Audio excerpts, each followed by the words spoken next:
और चलिए आगे बढ़ेंगे। एक बड़ी खबर आपको बता दें, T20 वर्ल्ड कप के फाइनल में दक्षिण अफ्रीका पहुंच चुका है। दक्षिण अफ्रीका ने अफगानिस्तान को हरा दिया है 9 विकेट से। दक्षिण अफ्रीका की जीत। आज भारत इंग्लैंड में दूसरा सेमीफाइनल होना है, तो दक्षिण अफ्रीका ने अपनी जो जगह है फाइनल में वो पक्की कर ली है, अफगानिस्तान को हरा दिया है और 9 विकेट से दक्षिण अफ्रीका की जीत हुई है। एक तरफा मैच इसे कह सकते हैं और आज दूसरा सेमीफाइनल भारत और इंग्लैंड के बीच होगा। दोनों में से जो टीम जीतेगी वो फाइनल में दक्षिण अफ्रीका से भिड़ेगी। तो ये T20 विश्व कप को लेकर बड़ा अपडेट मिल रहा है। अफगानिस्तान T20 विश्व कप से बाहर हो गई है और दक्षिण अफ्रीका ने अपनी जो जगह है वो फाइनल कर दी है। और चलिए अब देखते हैं 60 सेकंड में न्यूज, जिसके लिए आपको लिए चलते हैं न्यूज को। पूर्व उप प्रधानमंत्री और भारत रत्न लाल कृष्ण आडवाणी की तबीयत खराब हो गई है। बुधवार को अचानक उनकी तबीयत खराब हुई और उसके बाद उनको दिल्ली के एम्स में भर्ती कराया गया है। अभी फिलहाल उनकी हालत वहां पर स्थिर बताई जा रही है। 96 साल के Lal Krishna Advani old age related problems की वजह से अस्पताल में एडमिट है। एम्स के जेरियाट्रिक डिपार्टमेंट के डॉक्टर की निगरानी में रखा गया है। भारत रत्न लाल कृष्ण आडवाणी को बुधवार रात 10:30 बजे एम्स में भर्ती कराया गया। लाल कृष्ण आडवाणी को यूरिन की दिक्कत भी हुई है। फिलहाल उनकी हालत स्थिर बताई जा रही है। लाल कृष्ण आडवाणी को रात तकरीबन 10:30 बजे के करीब जो है वो एम्स में लाया गया था, जहां पर उन्हें फिलहाल डॉक्टरों की ऑब्जर्वेशन में जो है वो रखा गया है। एम्स के ओल्ड प्राइवेट वार्ड में लाल कृष्ण आडवाणी को जो है वो भर्ती कराया गया है और उन्हें जो है वो ओल्ड एज रिलेटेड इलनेस और इसके अलावा यूरिन की परेशानी जो है वो उन्हें थी। लाल कृष्ण आडवाणी को इसी साल देश के सर्वोच्च सम्मान से सम्मानित किया गया था। आडवाणी हेल्थ इश्यू की वजह से राष्ट्रपति भवन में आयोजित कार्यक्रम में शामिल नहीं हो पाए थे। उन्हें 30 मार्च को राष्ट्रपति मुर्मू ने उनके आवास पर जाकर सम्मानित किया। उनके साथ पीएम मोदी भी मौजूद थे। और देखिए, अरविंद केजरीवाल को झटका लगा है। सुप्रीम कोर्ट से थोड़ी राहत की उम्मीद जरूर लगाए होंगे, लेकिन सीबीआई का झटका है ये और सीबीआई ने उन्हें 3 दिन की रिमांड पर लिया है। पूछताछ करना है सीबीआई को। अब 3 दिन की सीबीआई कस्टडी पर हैं अरविंद केजरीवाल और शराब घोटाले में भ्रष्टाचार का यह मामला है, जहां उनसे डिटेल में पूछताछ करने के लिए सीबीआई ने यह रिमांड मांगी है। रिपोर्ट 60। पहले ईडी फिर सीबीआई। शराब घोटाले में आरोपी केजरीवाल के मुसीबतें एक के बाद एक बढ़ती जा रही हैं। 21 मार्च को केजरीवाल को ईडी ने गिरफ्तार किया था, तो वहीं 26 जून को सीबीआई ने अपनी गिरफ्त में ले लिया। केजरीवाल को ईडी केस में राहत का इंतजार था, लेकिन उससे पहले ही सीबीआई ने उन्हें गिरफ्तार कर लिया, जिसके बाद राजनीति में घमासान मच गया है। केंद्र की भाजपा सरकार ने अरविंद केजरीवाल के खिलाफ सीबीआई का फर्जी मुकदमा तैयार करके उनको गिरफ्तार कर लिया। राउज एवेन्यू कोर्ट ने केजरीवाल को 3 दिन की सीबीआई रिमांड पर भेजा है। अब 29 जून को शाम 7 बजे से पहले फिर पेशी होनी है। रिमांड पर केजरीवाल से सीबीआई पूछताछ कर रही है। वहीं केजरीवाल ने अपनी रिहाई पर अंतरिम रोक के खिलाफ याचिका भी सुप्रीम कोर्ट से वापस ले ली है, लेकिन गिरफ्तारी के बाद विपक्ष और बीजेपी में जुबानी जंग तेज हो गई है। अब कहीं ना कहीं दिखा रहा है कि इन्वेस्टिगेशन नहीं चल रहा है, ये पॉलिटिकल विच हंट चल रहा है। शराब नीति घोटाले में ये तो स्पष्ट है कि अरविंद केजरीवाल उसके सूत्रधार हैं। तो मैं तो ये कहूँगा कि जांच एजेंसी अपना काम कर रही है और परिणाम सबके सामने आएगा।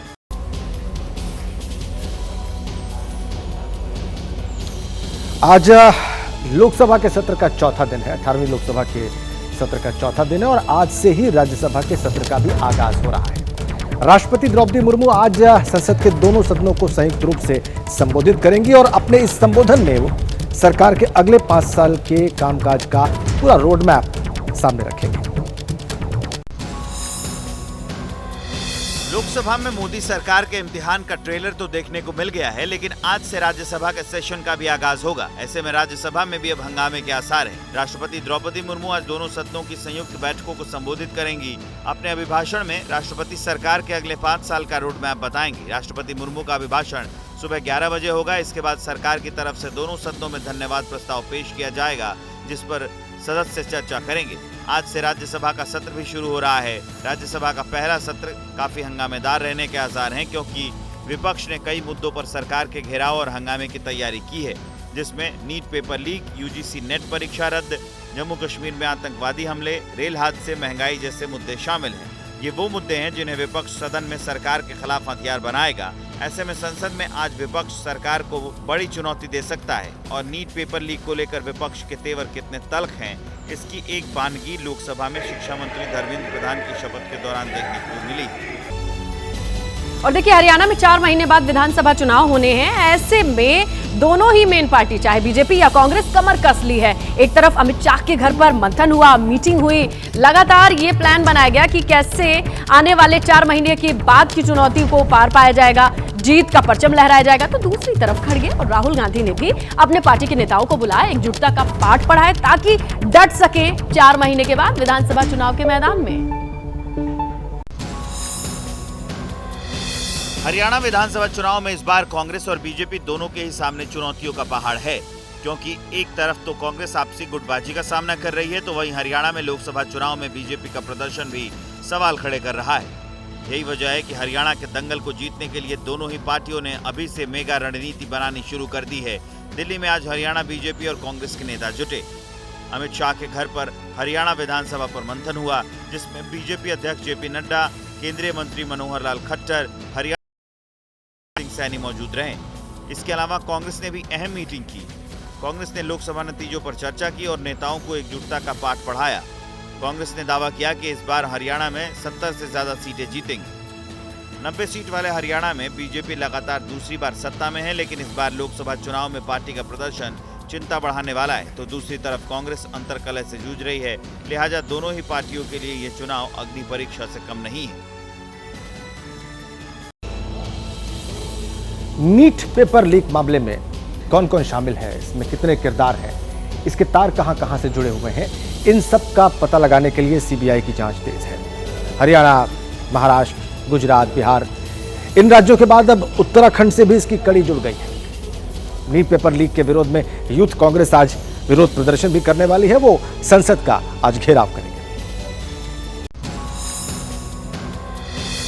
गुजरात से बिहार, हरियाणा से महाराष्ट्र और उत्तराखंड नीट पेपर लीक में फरार आरोपी गंगाधर की तलाश में पुलिस कई राज्यों में दबिश दे रही है। बिहार कनेक्शन के बाद लातूर पुलिस आरोपी गंगाधर की तलाश में उत्तराखंड पहुंची, लेकिन यहां भी आरोपी गंगाधर नहीं मिला। तो दूसरी तरफ सीबीआई ने हजारीबाग में बड़ा एक्शन लिया है। हजारीबाग के ओएसएस स्कूल के प्रिंसिपल एहसानुल हक और अन्य 9 लोगों को हिरासत में लिया गया है। 4 घंटे तक प्रिंसिपल से पूछताछ हुई है। अब सीबीआई की टीम जो है यहाँ उस स्कूल से निकल रही है। पीछे एक इनोवा गाड़ी भी है। ओएसिस स्कूल में जो यहाँ के प्रिंसिपल हैं, उनसे नीट पेपर लीक मामले में 4 घंटे तक जो है वो पूछताछ हुई है। और देखिए प्रिंसिपल पीछे बैठे हुए हैं, देखिए प्रिंसिपल डॉक्टर एहसानुल हक पीछे बैठे हुए हैं। वहीं सीबीआई की टीम एसबीआई की ब्रांच में भी पहुंची थी। यहाँ बैंक अधिकारियों से पूछताछ की गई और सीसीटीवी फुटेज खंगाले गए। नीट पेपर धांधली के विरोध में प्रदर्शन भी जारी है। आज यूथ कांग्रेस सरकार के खिलाफ मोर्चा खोलेगी और नीट पेपर धांधली के विरोध में संसद का घेराव करेगी। और देखिए, बिहार के मुजफ्फरनगर में दिन दहाड़े एक पत्रकार की हत्या होती है और उसके बाद चौतरफा हल्ला मचता है। इसके बाद अब विजय सिन्हा, डिप्टी सीएम, कहते हैं कि ये वो धरती है जहां से एनकाउंटर होता है।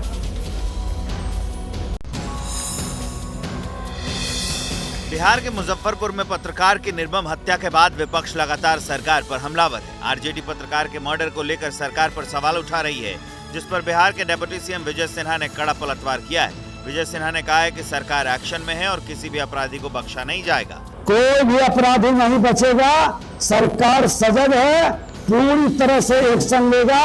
25 जून को मुजफ्फरपुर में पत्रकार शिवशंकर झा की हत्या कर दी गई थी। जब पत्रकार रात के वक्त अपने घर लौट रहे थे तो बाइक सवार अज्ञात बदमाशों ने गला रेत कर उनकी हत्या कर दी। पत्रकार पर चाकुओं से कई बार वार किए गए। इसी वारदात के बाद तेजस्वी यादव और उनकी पार्टी कानून व्यवस्था को लेकर सवाल उठा रही है। तेजस्वी यादव ने अपनी पोस्ट में लिखा है कि सत्ता संरक्षित सरकार अपराधियों ने मुजफ्फरपुर में एक पत्रकार की गला रेत कर निर्मम हत्या कर दी। प्रधानमंत्री, मुख्यमंत्री, 2 उप मुख्यमंत्री और एनडीए नेताओं तथा गोदी मीडिया एवं जातिवादी मीडिया के अनुसार बिहार में यही मंगल राज की परिभाषा है। और चलिए आगे बढ़ेंगे बड़ी खबर के साथ। तो सेंगोल को लेकर जो सियासत है वो तेज हो गई है। एसपी सांसद आरके चौधरी ने मांग की है, एसपी सांसद ने जो सेंगोल लगा है उसे हटाने की मांग की है। सेंगोल राजतंत्र का प्रतीक है, आरके चौधरी का ये कहना है। एसपी सांसद ने स्पीकर प्रोटेम स्पीकर को इसके लिए चिट्ठी भी लिखी है। ये चिट्ठी आप अपनी स्क्रीन पर देख सकते हैं, जिसमें उन्होंने लिखा है कि सेंगोल राजतंत्र का प्रतीक है। और अभिषेक उपाध्याय इस खबर पर और ज्यादा जानकारी हमें देंगे। अभिषेक, जो ये नया विवाद शुरू हुआ है सेंगोल को लेकर, ये विवाद समझना चाहेंगे आपसे कि आखिरकार ये विवाद है क्या? आयुषी, समाजवादी पार्टी के जो मोहनलालगंज से सांसद हैं आरके चौधरी, उन्होंने चिट्ठी लिखी है स्पीकर और प्रोटेम स्पीकर को, और ये लिखा है कि सेंगोल को हटा दिया जाए क्योंकि वो राजतंत्र का प्रतीक है। हम लोकतंत्र में रह रहे हैं और उसकी जगह संविधान की एक विशाल प्रति रखी जाए। आयुषी, ये समझना होगा कि ये जो चिट्ठी है ये फिर उसी बात पर संकेत करती है कि संविधान को आगे किया जाए, संविधान को बचाया जाए। और आपको याद होगा इस पूरे चुनाव में समाजवादी पार्टी ने, कांग्रेस ने यही मुद्दा बनाया कि संविधान खतरे में है, ये सरकार संविधान में छेड़छाड़ करना चाहती है। तो इस चिट्ठी के माध्यम से एक बार फिर से समाजवादी पार्टी सांसद ने उसी मुद्दे को उठाने की कोशिश की है कि सेंगोल हटाइए और संविधान की विशाल काय प्रति उसकी जगह रखिए और संविधान के मुताबिक देश को चलाइए।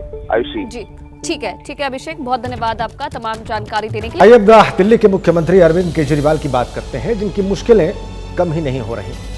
शराब घोटाले के मामले में सीबीआई ने उन्हें गिरफ्तार किया, फिर राउज एवेन्यू कोर्ट में पेश किया और कोर्ट ने उन्हें 3 दिन की सीबीआई कस्टडी में भेज दिया है। सीबीआई ने उनसे पूछताछ भी की है और ये सब कुछ आम आदमी पार्टी के लिए बहुत बड़ा झटका है। आम आदमी पार्टी इस इंतजार में थी कि केजरीवाल को जमानत मिलेगी, वो तिहाड़ जेल से बाहर आएंगे, लेकिन अब जो हुआ है उससे ये साफ है कि उन्हें वापस तिहाड़ जेल ही जाना होगा।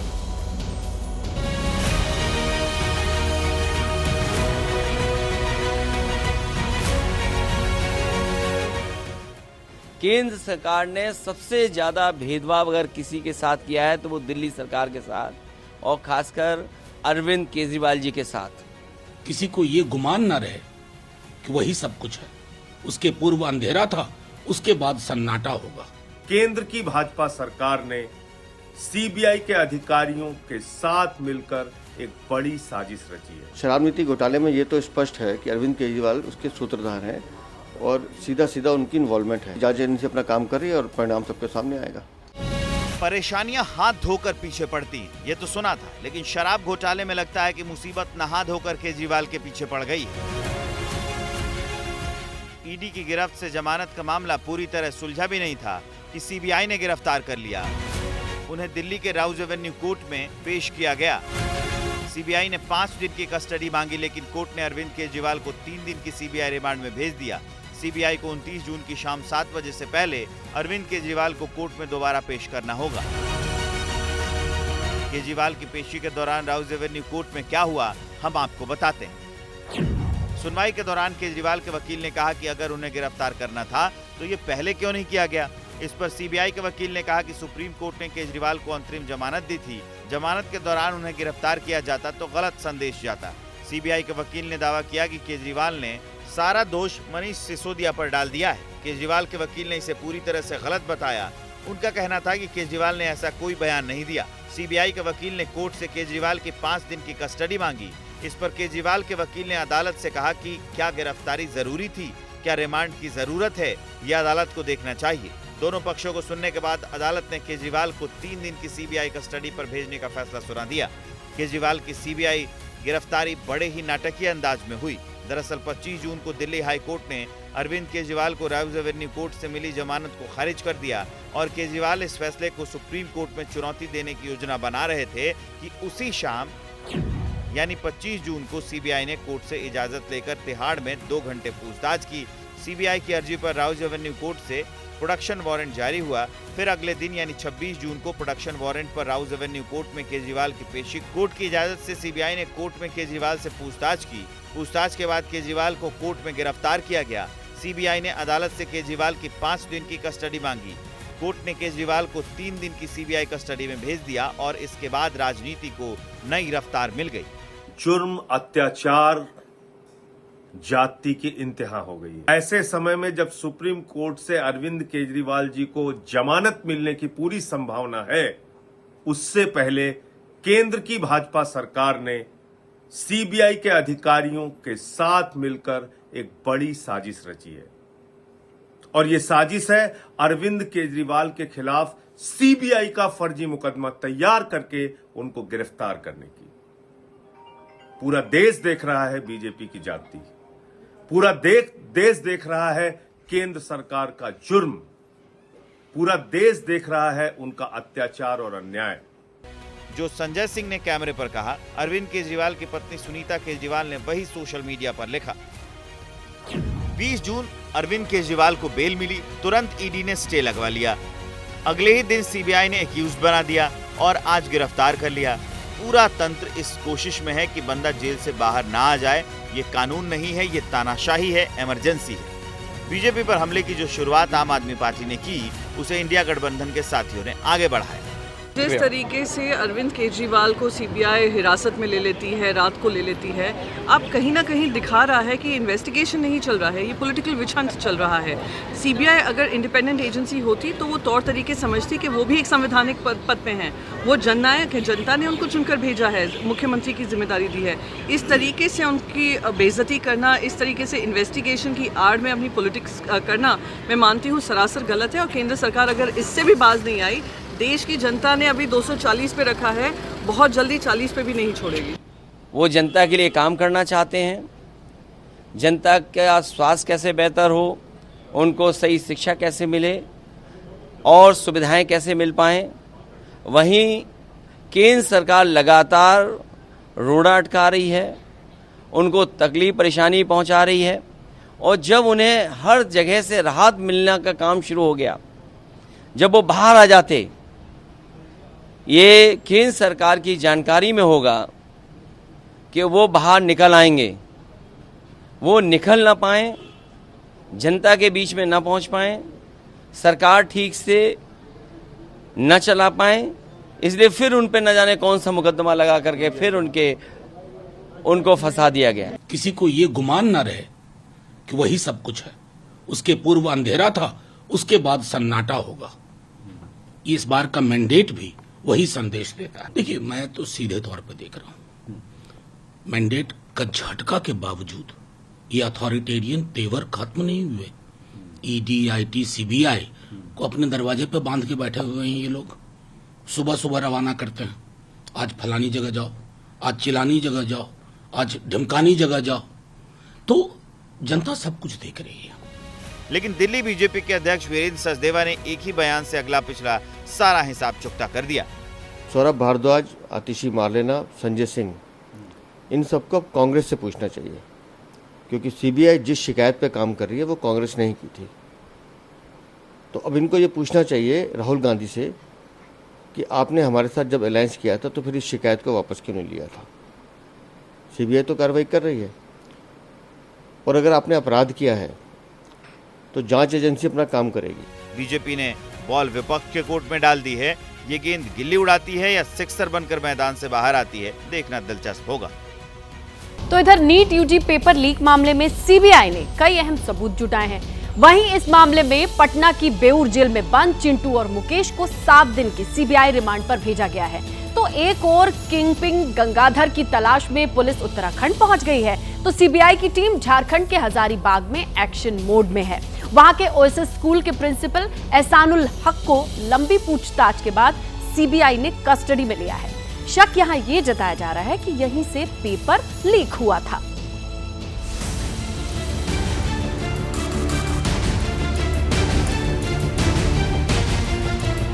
नीट यूजी पेपर लीक मामले में सीबीआई की टीम गुजरात के गोधरा, झारखंड के हजारीबाग, यूपी के कुशीनगर और बिहार के पटना में एक्टिव है। सीबीआई टीम स्थानीय स्तर पर चल रहे एग्जाम माफिया के स्लीपर सेल को बर्स्ट करने में जुटी है, ताकि पेपर लीक से एग्जाम माफिया की करतूतों का पर्दाफाश किया जा सके, पेपर लीक के इस नए पैटर्न को बेनकाब किया जा सके।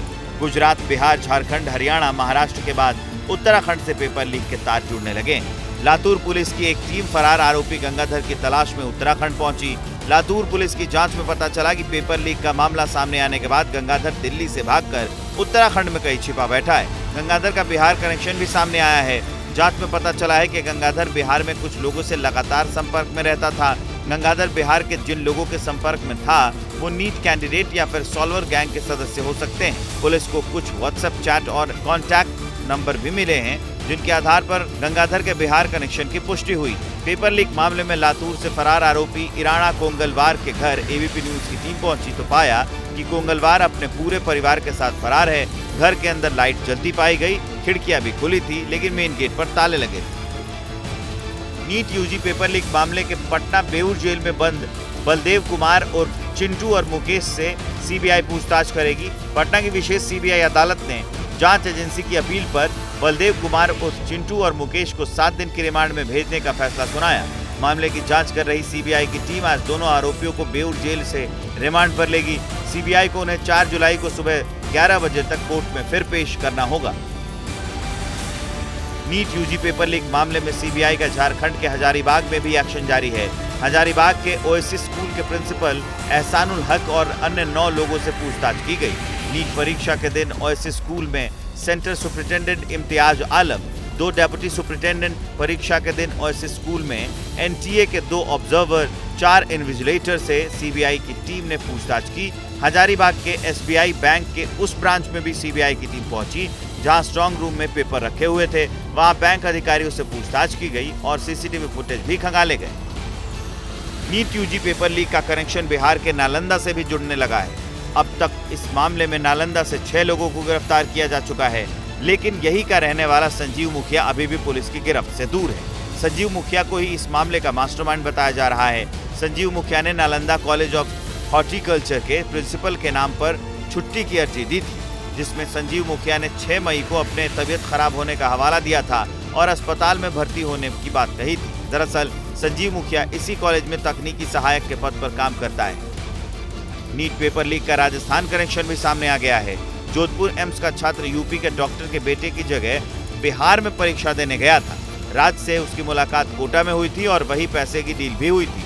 एप्लीकेशन फॉर्म में हुक्मा राम के नाम का फोटो लगाया गया, लेकिन वो राज पांडे के नाम से परीक्षा देने पहुंचा। उसने कबूला कि वो गरीब है, इसलिए पैसे की लालच में राज पांडे की जगह मुजफ्फरपुर के एक सेंटर पर परीक्षा देने पहुंचा था, जहां वो पकड़ा गया। लेकिन सेंटर पर उस पर कोई कार्रवाई नहीं की गई, सिर्फ माफीनामा लिखवाकर छोड़ दिया गया। अब आपको लापरवाही की एक और एक्सक्लूसिव तस्वीर दिखा रहे हैं। तस्वीरों में जो बक्से आप देख रहे हैं, दावा है कि इन बक्सों में CUET यानी कॉमन यूनिवर्सिटी एंट्रेंस टेस्ट के एग्जाम पेपर रखे हैं और ये बक्से देश के अलग अलग सेंटर से NTA के दिल्ली दफ्तर भेजे गए थे। CUET का एग्जाम भी NTA ही कंडक्ट कराता है और इन बक्सों में 15 मई को हुए CUET एग्जाम की बुकलेट बताई जा रही है। CUET का रिजल्ट अभी तक घोषित नहीं किया गया है।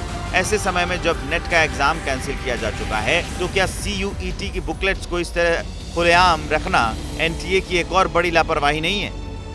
नेशनल टेस्टिंग एजेंसी जिसके ऊपर लगातार एग्जाम धांधली को लेकर आरोप लग रहे हैं, स्टूडेंट्स लगातार प्रोटेस्ट कर रहे हैं, उनके ऑफिस में मैं मौजूद हूं और किस तरह से, कितनी लापरवाही से एग्जाम के पेपर्स रखे हुए हैं वो आप देख लीजिए। ये बड़े बड़े ट्रंक्स, बड़े बड़े बक्से आपको नजर आएंगे। CUET के एग्जाम हो जाने के बाद यहाँ पर यानी खुले आसमान के नीचे रखे हुए हैं कई सारे ट्रंक्स। वहाँ जो टेंट मौजूद है उसके अंदर भी हैं। तो देखिए, हम आपको जूम करके ऊपर की तस्वीरें दिखा रहे हैं। आप देखिए, चंद्रदेव जी आप इधर से आइए, आप दिखाइए दर्शकों को। यहाँ पे लिखा हुआ है to the National Testing Agency, यहाँ का एड्रेस लिखा हुआ है CUET UG एग्जाम 2024 15/5/2024। देखिए, इस डेट के ऊपर गौर करना ज़रूरी है। ये हाल फिलहाल में हुए एग्ज़ाम्स के पेपर्स हैं जो देखिए कॉन्फिडेंशियल हैं, बाहर आपको नज़र आएगा कॉन्फिडेंशियल, लेकिन टेप भी टूटा हुआ है, फटा हुआ है, ट्रंक्स भी खुले हुए हैं। परीक्षा में धांधली सिर्फ नकल माफिया की वजह से ही नहीं हो रही है, बल्कि सिस्टम में भी कहीं न कहीं कोई कमी है जिसका फायदा नकल माफिया उठा रहे हैं। तो देखिए, 2024 लोकसभा चुनाव नतीजों ने बहुत कुछ बदला है।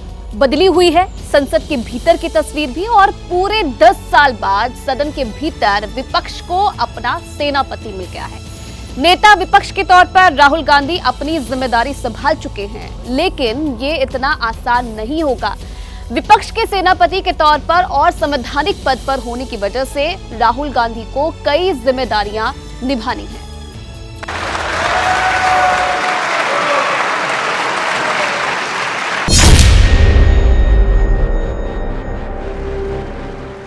सदन के भीतर से आई ये तस्वीर ऐतिहासिक है।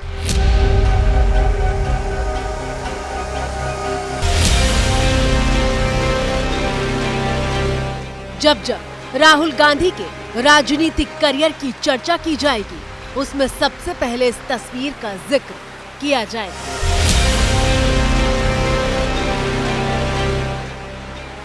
ये तस्वीर खास है क्योंकि गांधी परिवार के चिराग और 20 साल से देश की राजनीति का हिस्सा होने के बावजूद पहली बार राहुल गांधी किसी संवैधानिक पद पर हुए।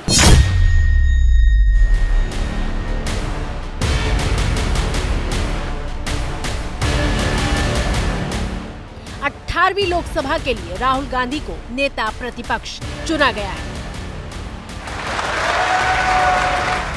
राहुल गांधी प्रधानमंत्री मोदी से हाथ तो पहले भी मिला चुके हैं, लेकिन बुधवार को वो नेता प्रतिपक्ष की हैसियत से पीएम मोदी से हाथ मिला रहे थे। आपकी स्क्रीन पर मौजूद ये तस्वीरें सदन की परंपरा का एक हिस्सा हैं।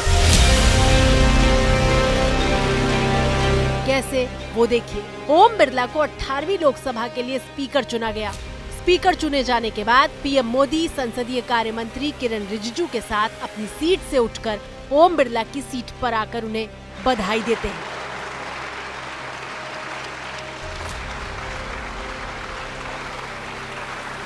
इसके फौरन बाद राहुल गांधी भी अपनी सीट से उठकर ओम बिरला को बधाई देने के लिए आते हैं और फिर पीएम मोदी से हाथ मिलाते हैं। सदन की परंपरा के मुताबिक स्पीकर को प्रधानमंत्री और नेता विपक्ष लोकसभा पद के लिए चुने गए सांसद को उनकी सीट से लेकर अध्यक्ष की कुर्सी तक छोड़ने जाते हैं और इसी परंपरा को निभाते हुए राहुल गांधी और मोदी ओम बिरला को उनकी सीट तक छोड़ने गए। शायद ये पहली बार था जब राहुल गांधी और मोदी साथ साथ इस तरह किसी कार्यक्रम का हिस्सा बने थे।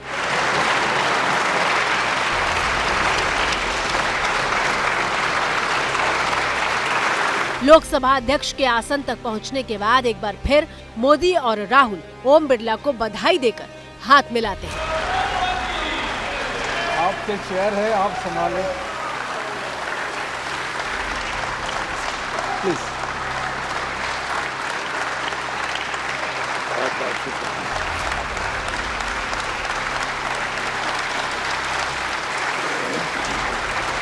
खास बात यह है कि एक लंबे वक्त के बाद राहुल गांधी सदन में कुर्ता पायजामा पहनकर पहुंचे थे।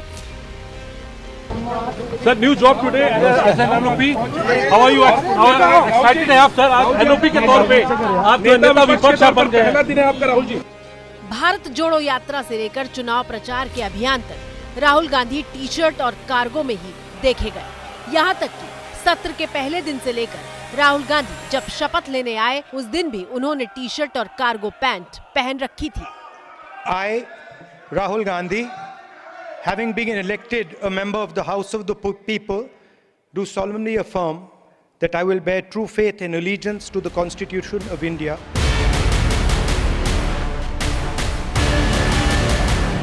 लेकिन नेता प्रतिपक्ष के तौर पर राहुल गांधी जब बुधवार को सदन पहुंचे तो कुर्ता पायजामा पहनकर आए थे। चेहरे पर नई जिम्मेदारी का उत्साह साफ देखा जा सकता था।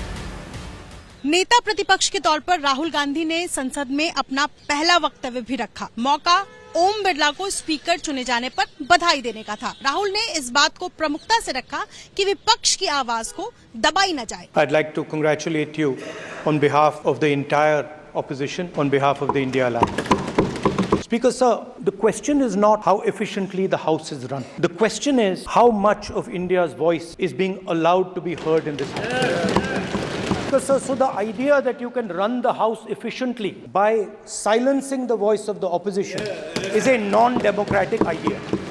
The opposition would like to assist you in doing your work. We would like the House to function often and well. Speaker sir, it is very important that cooperation happens on the basis of trust. It is very important that the voice of the opposition is allowed to be represented in this House. I am confident that you will allow us to represent our voice, to represent the voice of the people of India. विपक्ष के तमाम नेताओं ने बारी-बारी इस बात को दोहराया। TMC सांसद सुदीप बंदोपाध्याय ने ओम बिरला को बधाई देते हुए कहा कि सदन में आधिकारिक नेता प्रतिपक्ष मिलने से विपक्ष को ताकत मिली है। What is my impression, sir? that a house doesn't run properly if there is no leader of the opposition officially. But we are glad that now our country has got one leader of the opposition in the parliament. Congress अध्यक्ष मल्लिकार्जुन खड़गे के घर पर मंगलवार को बैठक हुई थी और इस बैठक में राहुल गांधी को नेता विपक्ष बनाए जाने पर फैसला हुआ था। To the pro tem speaker Bhartwari Mahtab, informing the decision of appointment of Rahul Gandhi as the leader of opposition in the Lok Sabha. Rahul Gandhi के नेता प्रतिपक्ष चुने जाने पर तमाम विपक्षी पार्टियां एक सुर में बधाई दे रही हैं। मैं कहती हूँ एज एन एलओपी वो काफ़ी सक्सेसफुल रहेंगे कि उनके कार्यकाल में कांग्रेस के साथ साथ इंडिया अलायंस भी मजबूत बने। उनको बहुत बहुत शुभकामना और अच्छा करें और सबको साथ लेकर के जितने भी विपक्ष के दल है उनके सभी नेताओं को साथ लेके चलें। राहुल जी तो इंटरनेशनली नेशनली सभी जगह एक्सेप्टेबल है, तो उनका स्वाभाविक रूप से विपक्ष के नेता के रूप में वो जो लाए गए हैं, नामित किए गए हैं कांग्रेस के द्वारा, मुझे लगता है ये देश की आवाज़ थी। हम लोग स्वागत करते हैं उनका और वो बहुत मैच्योर्ड पोजीशन है। देखिए, मेरे लिए व्यक्तिगत रूप से तो बहुत खुशी की बात है कि राहुल जी नेतृत्व करेंगे। भारत जोड़ो यात्रा के बाद राहुल जी ने एक पूरे देश के अंदर माहौल बनाया था। और देखिए, आईसीसी टी20 वर्ल्ड कप के दूसरे सेमीफाइनल में आज भारत का मुकाबला इंग्लैंड से होगा। टीम इंडिया इस टूर्नामेंट में अभी तक एक भी मैच हारी नहीं है। गयाना, जहां पर ये मैच होगा, इस मैच पर बारिश का खतरा भी मंडरा रहा है। लेकिन अगर बारिश होती भी है तो पॉइंट्स के बेस पर भारत फाइनल में पहुंच जाएगा। फाइनल 29 जून को खेला जाएगा और फाइनल में पहुंचने वाली पहली टीम दक्षिण अफ्रीका बन चुकी है, जिसने पहले सेमीफाइनल में अफगानिस्तान को हरा दिया है।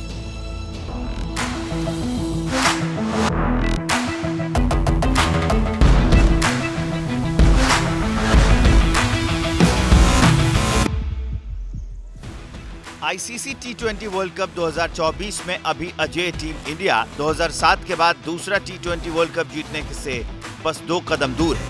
टूर्नामेंट के दूसरे सेमीफाइनल में मौजूदा चैंपियन इंग्लैंड से मुकाबला है। रोहित शर्मा की कप्तानी में खेल रही टीम इंडिया से पिछले टी20 वर्ल्ड कप के सेमीफाइनल में मिली हार का बदला लेने के लिए तैयार है। Indian cricket team goes through a very high pressure situation. Most of the guys are used to it, and then for us it makes it more important than, to have a little bit of calmness in the dressing room. Team India का इस world cup में अभी तक का सफर शानदार रहा है। Group stage में आयरलैंड को 8 विकेट, पाकिस्तान को 6 रन और अमेरिका को 7 विकेट से मात दी, जबकि ग्रुप स्टेज का आखिरी मुकाबला कनाडा के खिलाफ बारिश की वजह से रद्द हो गया था। टीम इंडिया ने ग्रुप स्टेज के सभी मैच अमेरिका में खेले, जहां की पिच किसी के समझ में नहीं आ रही थी। ग्रुप स्टेज में जीत के झंडे गाड़ टीम इंडिया सुपर 8 मुकाबला खेलने वेस्ट इंडीज पहुंची, जहां सबसे पहले अफगानिस्तान को 47 रन से हराया, बांग्लादेश को 50 रन से मात दी और ऑस्ट्रेलिया को 24 रनों से हराकर वनडे वर्ल्ड कप की फाइनल में हार का कुछ हद तक बदला ले लिया।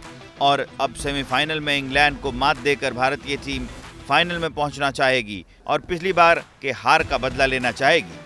टी20 वर्ल्ड कप 2022 के सेमीफाइनल में इंग्लैंड से ही भिड़ंत हुई, जहां इंग्लैंड ने टीम इंडिया को 10 विकेट से हराकर फाइनल की दौड़ से बाहर कर दिया था। अब रोहित शर्मा एंड टीम के पास उस हार का बदला लेने का मौका है। टी20 वर्ल्ड कप में अब तक भारत का इंग्लैंड से 4 बार आमना सामना हो चुका है। इसमें दोनों के हाथ 2-2 बार जीत मिली। पहली टक्कर 2007 में हुई थी। उस मैच में भारत ने 18 रनों से जीत दर्ज की थी। इसके बाद टी20 विश्व कप 2009 में इंग्लैंड ने भारत को 3 रनों से हराया था। 2012 के वर्ल्ड कप में भारत ने इंग्लैंड को 90 रनों से हराया था, जबकि पिछली बार 2022 में इंग्लैंड ने भारत को 10 विकेट से हराया था। इंटरनेशनल टी20 मैचेस की बात करें तो इसमें भारत का पलड़ा भारी है। दोनों टीमों के बीच कुल 23 मैच खेले गए हैं। इसमें टीम इंडिया ने 12 मैचों में जीत दर्ज की है। इंग्लैंड 11 मुकाबले जीतने में कामयाब रहा है। भारत और इंग्लैंड के बीच सेमीफाइनल का ये मुकाबला गयाना के प्रोविडेंस स्टेडियम में खेला जाना है। मैच भारतीय समय के हिसाब से रात 8 बजे शुरू होगा। हालांकि मैच में बारिश खलल डाल सकती है। आईसीसी ने पहले सेमीफाइनल के लिए जो रिजर्व डे रखा है, भारत इंग्लैंड मुकाबले के लिए रिजर्व डे नहीं है। अगर दूसरे सेमीफाइनल में बारिश आती है तो 4 घंटे 10 मिनट का अतिरिक्त समय तय किया गया है ताकि मैच को पूरा कराया जा सके। लेकिन इस अतिरिक्त समय में मैच पूरा नहीं हुआ तो विजेता का फैसला सुपर 8 के मुकाबले के आधार पर किया जाएगा। सुपर 8 में भारत ने अपने तीनों में जीत दर्ज की है और खाते में 6 अंक हैं, जबकि इंग्लैंड के खाते में 4 अंक हैं। इस आधार पर भारत फाइनल के लिए आसानी से क्वालिफाई कर लेगा। बस इंतजार है रात के 8 बजे का, जब भारत 17 साल बाद T20 वर्ल्ड कप में इतिहास रचने से 2 कदम दूर टीम इंडिया सेमीफाइनल में इंग्लैंड को हराने के जज्बे के साथ मैदान में उतरेगी।